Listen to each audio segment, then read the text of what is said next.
information. mais xam naa ne bari na ci assistance bi ñoo xam ne dina leen surprendre.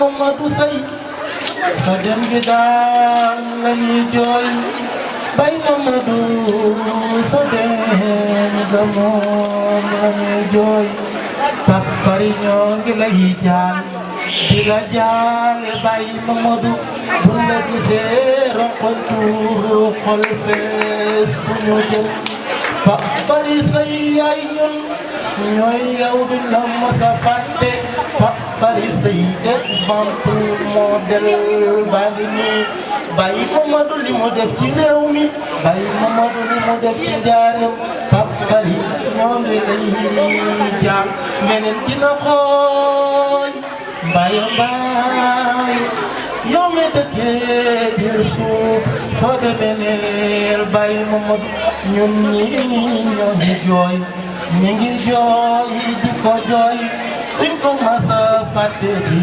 ñaan Baye Mamadou Pape Fary bu la gisee suñu xol dafay féex suñu xol dafay sedd ndax xam nañ ki nga doon duñu fàtte benn yoon ca ndaayaan nga ñu jóge bi nga ñuy jàngal mbanaar de ndaayaan duñu jàngal les belles histoires de Cheikh Anta Diop Pape Fary duñu ñaanal ku ne ñaanal ñu Baye Mamadou Seye mi ne leen yàlla na ko yàlla yërëm te xare ko ca àjjana Baye Mamadou ngi Pape Fary xol bi day tooy Pape Fary xol bi day sedd Pape Fary li ci kanam moo des foofu li ci dëkk yow mii di sama doom yow mii di sama rakk yéen bopp yaay boy yi nañu leen jël exemple ci Pape Fary Seye njaareem dalay ndamoo njaareem dalay sagoo njaareem mu ngay filal waaye malheureusement pour ñun lu tax ma ne malheureusement pour ñun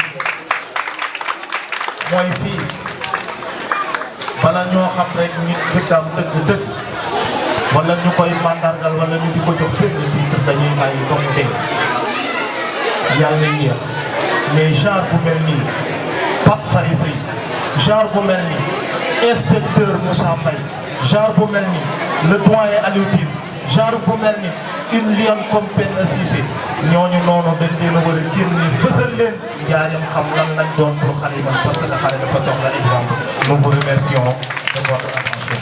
autorité yi fi nekk autorité académique yi di nuyu maire dëkk bi di nuyu ñëpp ñi fi teew sama teewaayu tey nag dama fay représenté soxna suñuy wax Adja Naar Faye Adja Naar Faye ma am délégation ma àndal man ak ñaari doomam ñu nga ne toog muy ñoom Cheikh Omar ak Mouhamadou Lamine Adja Naar Faye di doomu njaareem juddoo njaareem yaroo njaareem jàng fi ba njàngam ci mu dem mottali ko Ndakaaru yàlla dogal mu doon fa doon ab transitaire dafa fa di fa liggéey ba mu yàgg xelam dëppaat ñëw si dellu si Jurbel mu ñëw ne man lan laa mu defal njaareem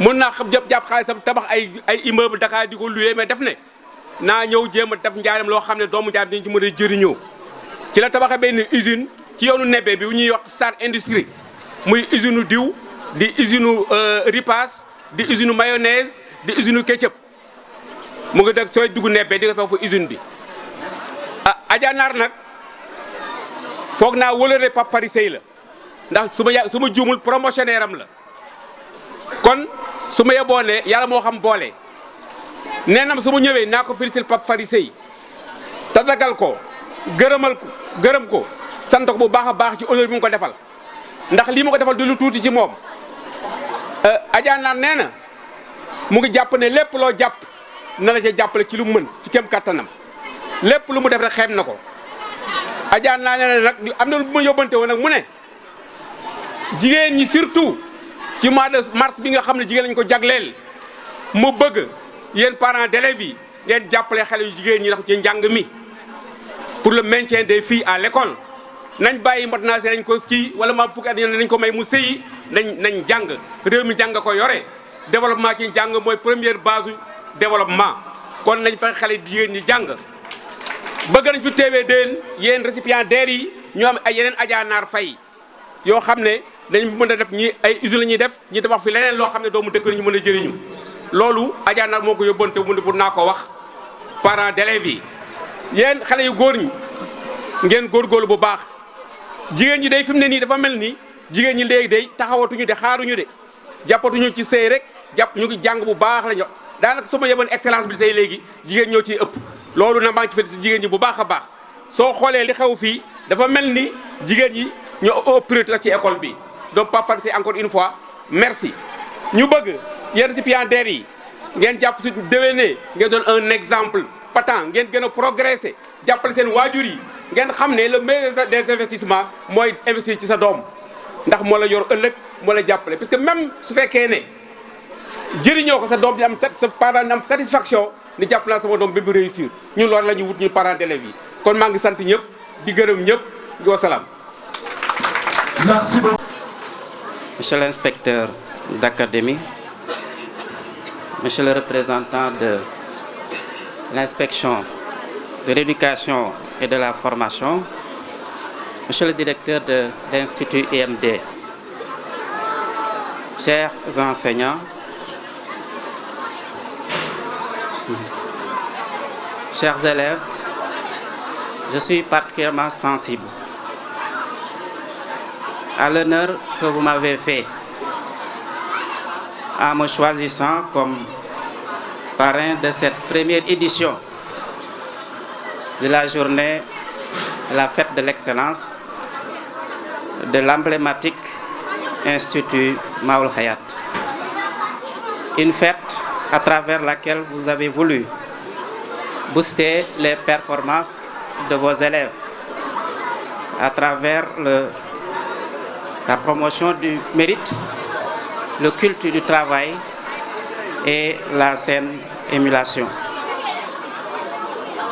Je l'ai accepté non sans avoir tenté d'en mesurer la portée.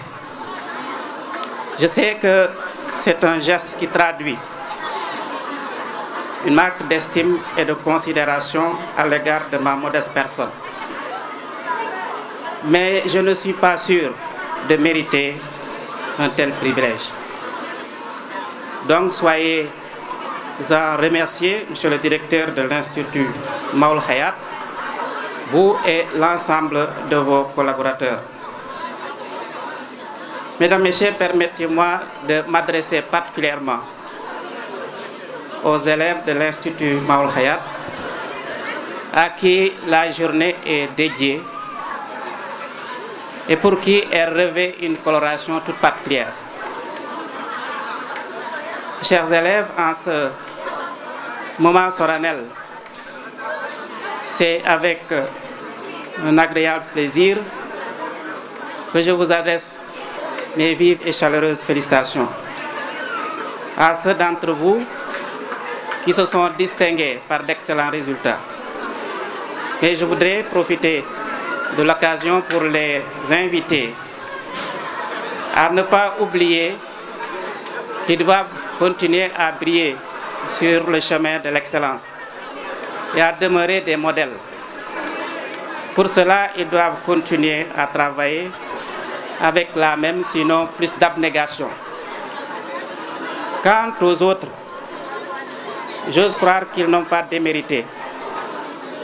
C'est pourquoi c'est avec beaucoup d'optimisme que je les encourage à persévérer dans le travail. Car comme le dit un adage bien connu, la réussite est au bout de l'effort. Sachez également que vous pouvez beaucoup plus que ce que vous pensez. Car en réalité, il n'y a pas de secret. Seul l'effort et la constance dans le travail vous permettront de progresser. Mesdames, Messieurs, chers élèves, en venant ce matin, je me suis demandé en tant que parrain d'une cérémonie qui fête l'excellence et le mérite, quel devait être le message à délivrer et quels conseils je pouvais vous donner. Je me suis dit qu'on ne demande de conseils qu'aux sages. Et la sagesse s'acquiert en partie par l'expérience vécue. J'ai pensé également que si le directeur de l'Institut, M. Sey, m'a choisi comme parrain, ce n'est sûrement pas pour nous faire plaisir. C'est parce qu'il connaît peut-être une partie de notre parcours, parce qu'à un certain moment, nous avons cheminé ensemble. Ce qu'il a voulu, c'est que nous partagions peut-être l'expérience que nous avons vécue, pour que ces jeunes enfants, à la fleur de l'âge, puissent s'en servir pour persévérer dans la voie de l'excellence. C'est pourquoi je voudrais avec vous revisiter un peu ce chemin avec toute modestie que j'ai dû parcourir personnellement, en sachant que parler de soi est extrêmement difficile. Olof Ndiaye nee na ku la bëgg moo la sonal. Ce parcours, je l'ai vécu, je n'ai jamais été quelque part pour en parler. Mais puisque le directeur de l'Institut l'a sollicité dans un but purement pédagogique, je suis obligé d'en parler avec vous, uniquement pour que ces enfants puissent en tirer profit. Je suis né dans un village qui se situe dans la commune de Ndondol, c'est dans le département de Bambey. Comme tout enfant du village, mes activités tournaient autour des travaux champêtres et de la conduite des troupeaux. Dans toute la commune à l'époque, il n'y avait qu'une école primaire publique. Cela veut dire que l'État a fait beaucoup d'efforts. Si nous sommes allés à l'école, c'est grâce au privé catholique. Je suis donc en partie un produit du secteur privé, parce que j'ai fréquenté l'école privée de la classe de CI au BFM. C'est uniquement à partir de la seconde que j'ai intégré l'école publique. C'est donc grâce au privé catholique qui, après avoir créé l'école Jean-Paul II de Ndondol, a ouvert à partir de 1984 des classes de CI et de CP dans les villages environnants. Mais malheureusement, mon village n'en faisait pas partie. Donc mes camarades et moi étions obligés de fréquenter l'école du village le plus proche, située à peine à 5 km.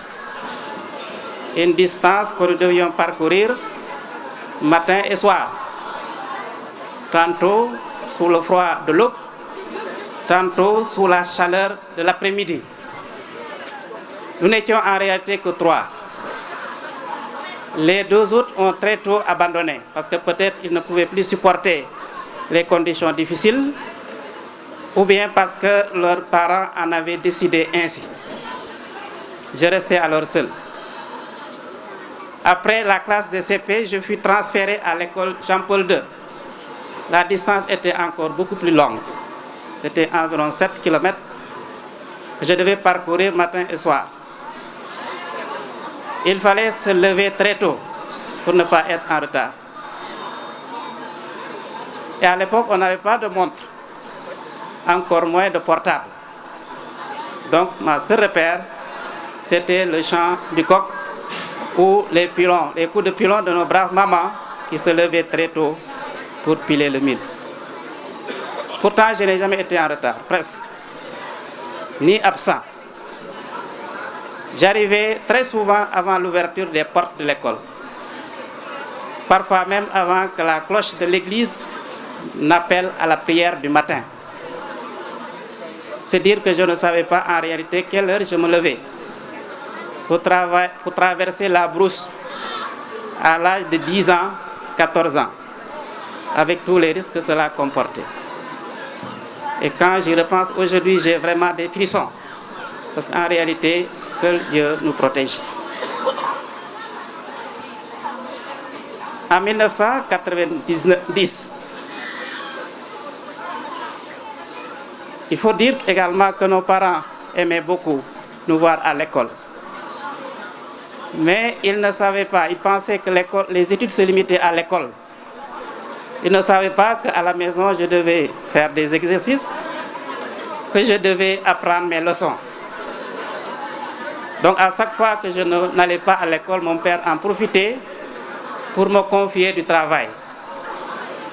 Et s'il me voyait avec des cahiers, il pensait que j'étais en train de faire le malin pour ne pas travailler. Il n'y avait pas d'électricité, évidemment. Et le soir, quand je prenais la lampe de ma mère, elle me suppliait de l'éteindre pour ne pas finir son pétrole qu'elle ne pouvait avoir que les jeudis, à l'occasion du marché hebdomadaire. C'est pourquoi, généralement, j'apprenais mes leçons sur le chemin en revenant de l'école. Mes exercices de français et de mathématiques, je profitais de la pause de midi pour essayer de les faire. Vous comprenez que j'étais très souvent bastonné pour leçons non sues ou bien pour exercices non traités. C'est dans ces conditions que j'ai passé le cycle élémentaire. En 1990, j'ai réussi au CFE, mais j'ai échoué à l'entrée en 6e. Je devais donc reprendre la classe de CM2. C'est alors qu'un de mes instituteurs conseilla à mon père de m'envoyer ici à Diourbel, plus précisément au collège Paul VI. Il fallait évidemment continuer à payer. Mon père, qui tenait beaucoup à ma réussite, après m'avoir longuement grondé, s'est finalement résolu à suivre ce conseil. Mais le départ fut difficile, parce que je devais quitter ma famille pour la première fois, mais mes camarades commençaient également à se rendre à Dakar avec le phénomène de l'exode rural. Ils parvenaient à gagner un peu d'argent et pouvaient aider leurs parents, tandis que moi, je devais continuer à dépendre d'eux. Mais à Diourbel également, un autre calvaire va commencer. La première année, je logeais dans une famille démunie au quartier HLM route de Gossas. Je dormais à même le sol, sur une nappe. Il n'y avait pas d'électricité non plus. C'est pourquoi après le premier semestre, mes résultats furent catastrophiques. Et je me rappelle, un de mes camarades, qui venait également de Ndondol, se moquait de moi. Il disait, de tous les élèves qui viennent de Ndondol, tu es le seul à ne pas avoir la moyenne. Je me rappelle également que mes notes en histoire et géographie étaient très faibles. Si bien que le professeur, il s'appelait frère Maurice, m'avait puni, parlait de coller, m'avait collé. Qu'il s'était familiarisé avec mon père, qui avait demandé de me surveiller. Il voyait également que les efforts que faisait mon père, parce que, à la différence de beaucoup d'élèves qui avaient des arriérés de scolarité, mon père faisait tout pour que je sois en règle. Ces deux événements, ou ces trois événements, ont suscité en moi une motivation que je n'ai jamais eue auparavant. Et m'a permis de passer en classe 5e après une bonne moyenne à l'issue du second semestre. L'année suivante, j'ai quitté les HLM route de Gossas pour être accueilli au quartier Cheikh Anta. Ce fut un tournant parce que les conditions étaient bien meilleures. Du coup, mes performances scolaires se sont nettement améliorées. Donc en 5e, je remportais le prix d'histoire et de géographie. En 4e, je remportais le prix d'assiduité. Et en 3e, je remportais le prix d'histoire et de géographie à nouveau. Mes notes dans les disciplines scientifiques étaient également bonnes. Si bien qu'après le BFM, je fus orienté en seconde CD à l'époque, l'équivalent de la série S. Mais 2 mois après les cours, je décida de changer de classe au profit de la série A3, influencé par des personnes qui ne cessaient de me répéter que la série CD était difficile, que j'allais reprendre les classes, que je risquais d'être renvoyé de l'école. C'est pourquoi je vous demandais également aux élèves de ne pas céder à ces tentations et de se baser sur vos propres capacités. Parce que si j'avais continué, peut-être aujourd'hui, je serais médecin, peut-être aujourd'hui, je serais ingénieur. Donc, mais je me suis laissé influencer par cela qui me parlait d'une série difficile. Avec ce changement, donc, j'ai pu passer le cycle secondaire sans grande difficulté. En 1997, j'obtenais le bac et je fus orienté à l'université Cheikh Anta Diop au département d'histoire, une discipline que j'aimais depuis la 6e et dans laquelle, en fait, j'excellais. Mais il fallait quitter le confort dans lequel j'étais à Diourbel pour affronter les dures conditions de vie de Dakar et de l'université. Mon père étant décédé depuis 1995, je n'avais plus presque personne pour m'aider, si ce n'est que ma grande sœur qui travaillait comme femme de ménage. C'est elle qui m'offrait 6 000 francs par mois. Et c'est avec ce montant que je devais me débrouiller pour gérer le transport, mais aussi pour me payer quelques feuilles blanches pour mes prises de notes.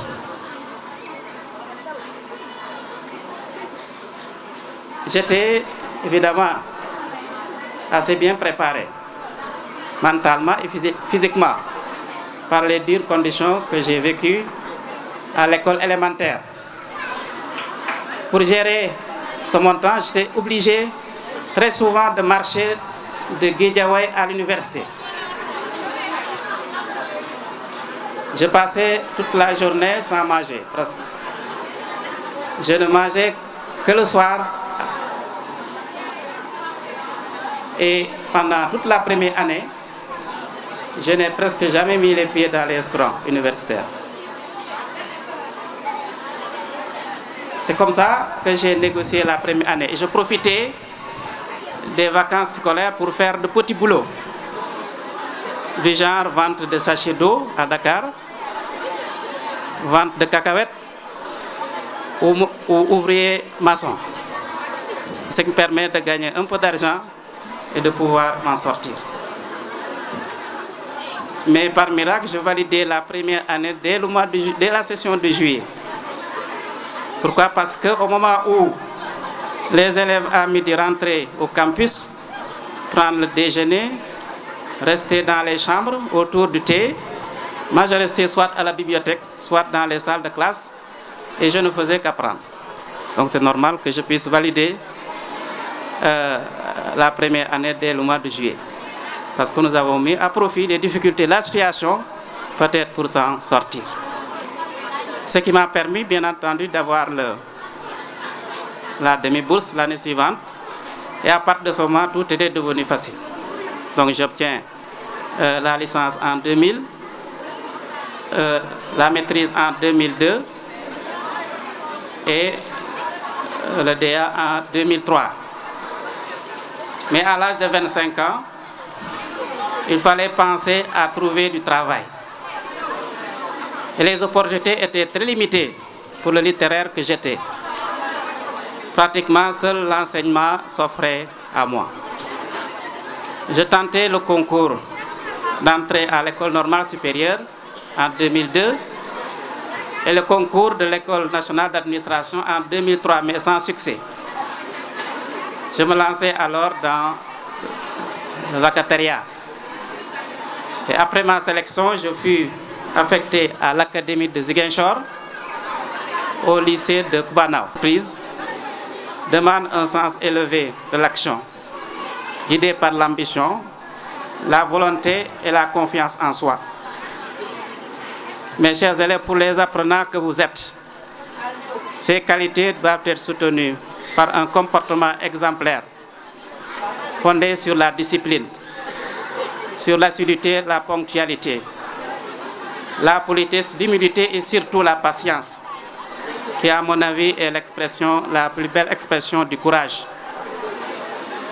La patience n'est rien d'autre que la sérénité et la persévérance face aux difficultés, face aux obstacles, face aux souffrances morales liées aux échecs et parfois même aux humiliations. Le manque de patience ne fait qu'entamer le moral de l'individu et finit toujours par anéantir ses ambitions. L'ambition, peut-être, est la première condition de la réussite. Elle n'est rien d'autre que le vouloir être, ou le vouloir devenir, qui se manifeste par une volonté et pour laquelle on se donne des moyens pour l'atteindre. C'est en ce sens que l'adage « vouloir c'est pouvoir » trouve toute sa pertinence. Mais l'ambition la plus séduisante, la plus réaliste et réalisable, n'est que pâle illusion sans un engagement personnel. C'est pourquoi je demande aux élèves de faire de l'ambition, de l'engagement personnel et de la volonté, de la patience également, leur cheval de bataille. Je leur recommande également l'humilité, car les hommes et les femmes de valeur sont en réalité ceux-là qui cultivent la modestie en toutes choses. Je sais que ces mots, ces propos ne suffisent pas pour vous armer efficacement, pour affronter les conditions difficiles d'études qui vous attendent, sans jamais vous décourager et sans jamais renoncer à vos objectifs. Mais je vous demande de retenir au moins de ce discours une seule phrase. C'est que dans la vie, chaque problème est une opportunité qui peut nous aider à grandir. Prenez garde également que la compétition nous fasse tomber dans la haine et dans l'adversité. Mais aimez-vous et soutenez-vous les uns les autres dans la quête de l'excellence, en sachant que Dieu a déjà réservé à chacun d'entre nous sa part dans ce monde. Chères autorités, chers parents, chers enseignants, chers élèves, j'aurais aimé être plus inspiré ce matin et plus éloquent pour prononcer un discours qui soit à la dimension de l'événement et qui soit également à la hauteur de vos attentes. Mais dans tous les cas, trouvez ici renouvelé l'expression de mes sincères remerciements pour votre délicate attention, mais aussi et surtout pour votre geste d'estime qui m'a beaucoup honoré.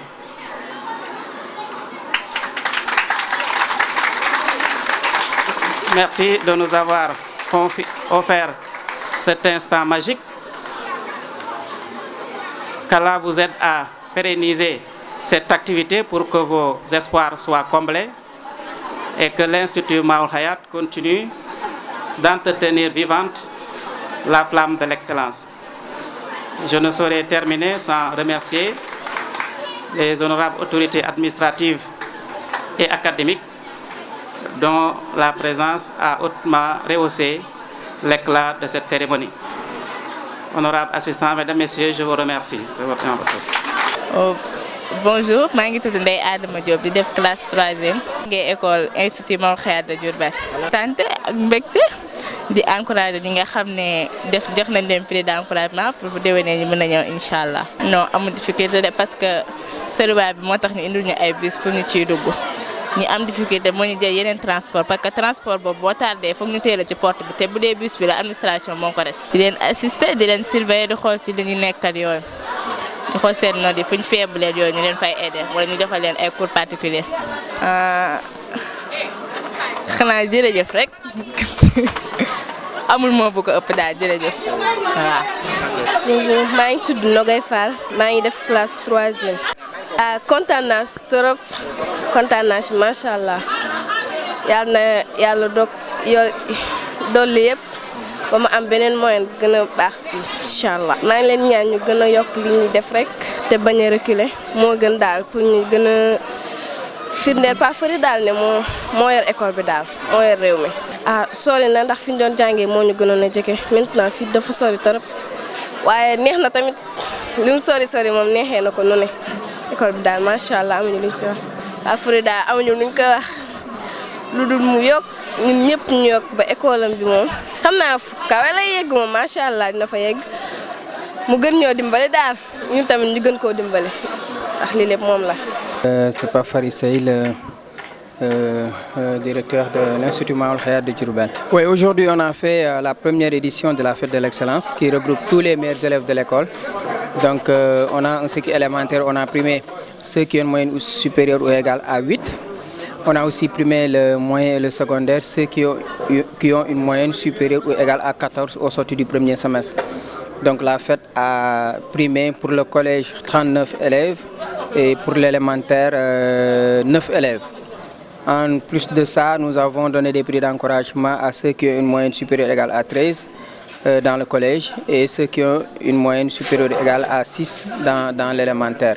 Et au total, on a donné une centaine de prix aux élèves de notre établissement. Effectivement, donc ce choix s'explique par le fait qu'à chaque fois que nous faisons une cérémonie pour les élèves, nous choisissons des parrains modèles qui sont des références dans le domaine d'activité pour venir effectivement parler aux élèves, s'exprimer devant eux, leur parler de leur cursus pour que les élèves puissent s'inspirer de leur cursus pour devenir ce qu'ils sont devenus ou mieux que ce que ces parrains et ces marraines sont devenus. Et vous avez bien entendu le discours du préfet de Linguère, M. Latir Ndiaye, que nous remercions au passage, et Mme Adjanar Faye, représentée par M. Alissène, que nous remercions très sincèrement, qui n'ont ménagé aucun effort pour la réussite de cette fête. Ils se sont déployés financièrement, humainement, matériellement pour que cette fête puisse être une réussite. Et le discours de M. Latir Ndiaye, alors, permet aux enfants de se dire que oui, nous pouvons devenir des plus que Latir Ndiaye. Parce que c'est un jeune Sénégalais qui est né dans un village qui s'appelle Bakapom, qui a fait ses humanités dans ce village, qui manquait de tout, d'électricité, qui traversait la brousse pour aller à l'école. Ensuite, le préfet a terminé son discours, effectivement, en disant que dans mon discours, ce qu'il faut retenir, c'est que, alors, je le paraphrase, la réussite au bout de l'effort. Malgré les difficultés, il faut croire en ses potentialités. Information.